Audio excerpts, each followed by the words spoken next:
if you go in a new environment but you know you look good, it's giving you some like protection, Yes. emotional protection, Yeah. like at least whatever is madness gonna be, at least I Yeah. look great. In my experience, it's also a big part on stage for me. Yes. The way I'm gonna look, it's also my storytelling, but also protection.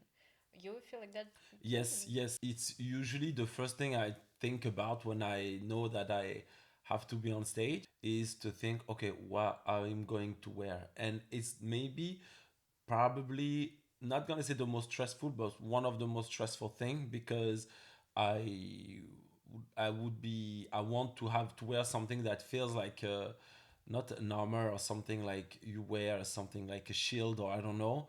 Like Uh, not to hide, but to yes, but express. to Mm-hmm. express something and to give a look, like to give something that that sells the show. Every time I go on stage, I try I usually try to find a good piece of garment that makes me feel good and that will be new also for me to introduce to Mm-hmm. myself and to be like, okay, you're giving something that you're building a silhouette that matches what you want to do. Mm-hmm. Mm.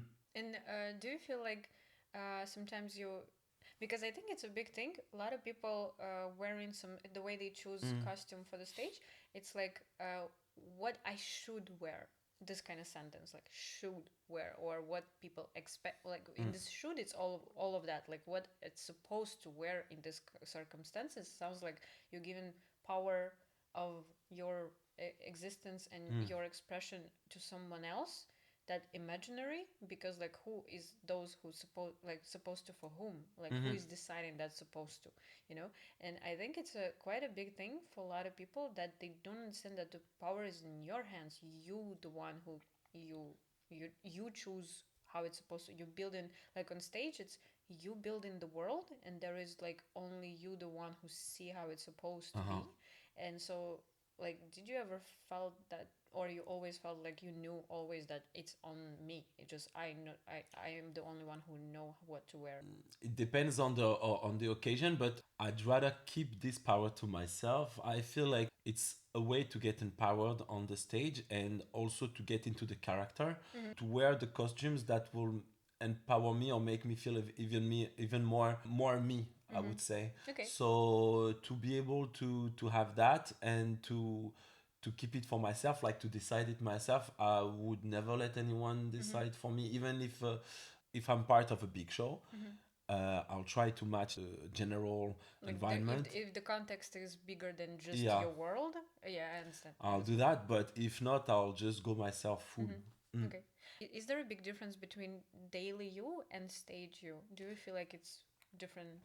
It's I would say an empowered version of myself on stage. The everyday me can go on stage and have fun, and I think I would love to, but I will not feel like it's giving 100% of the stage person that I am because costume and looks are part of it. It's also telling a story about who you are, about what you're doing. Now, what is fun is that, you know, I'm working on new music and I'm also already thinking of what would be the artistic direction in terms of Mm-hmm. looks. Mm-hmm.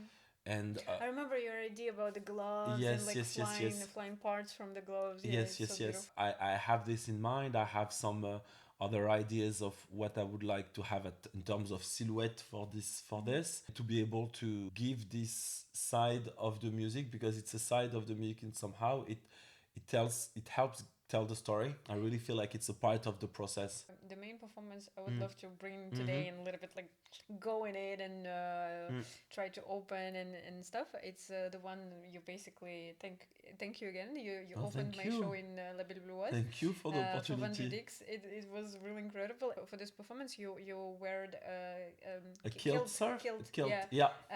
Can I ask like how you came to this specific like choice? What it did for you? Like what it made you feel?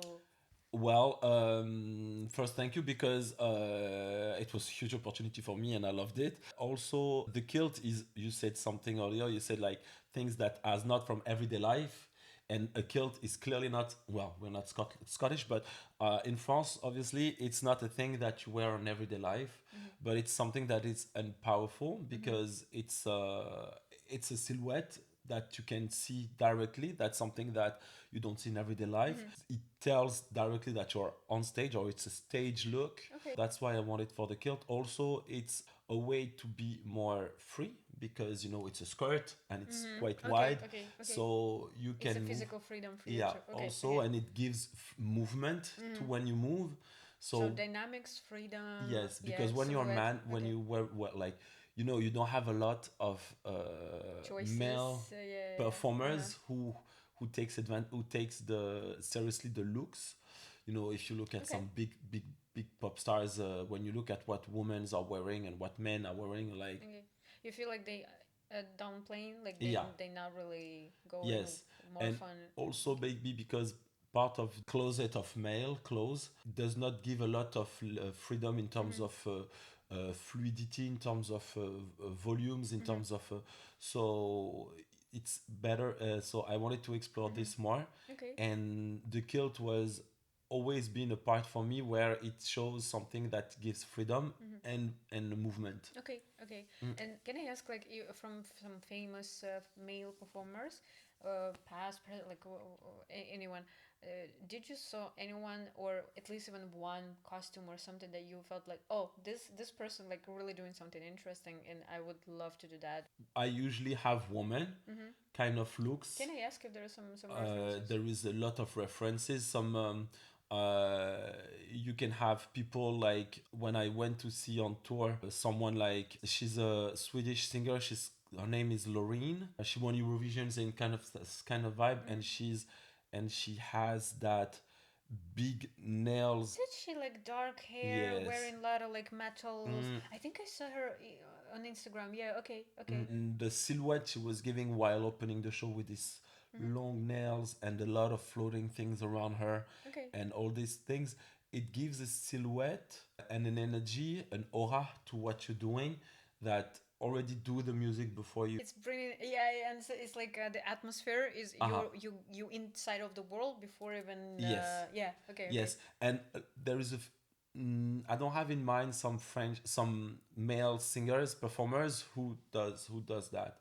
It's Who mainly using on like outfit as a story part of the yeah, world. Okay, yeah, I yeah. agree. Yeah. And Okay. so I wanted to take that for me also, and in the male vestiaire clothing things, well, I'll say classic clothing things, you don't have much of that. Usually male came on stage with a suit, or with like the craziest they would do is like big shoulders suits, and that's it. Like, or if you Yeah. go for someone like Ed Sheeran, who would come on stage with jeans Yeah.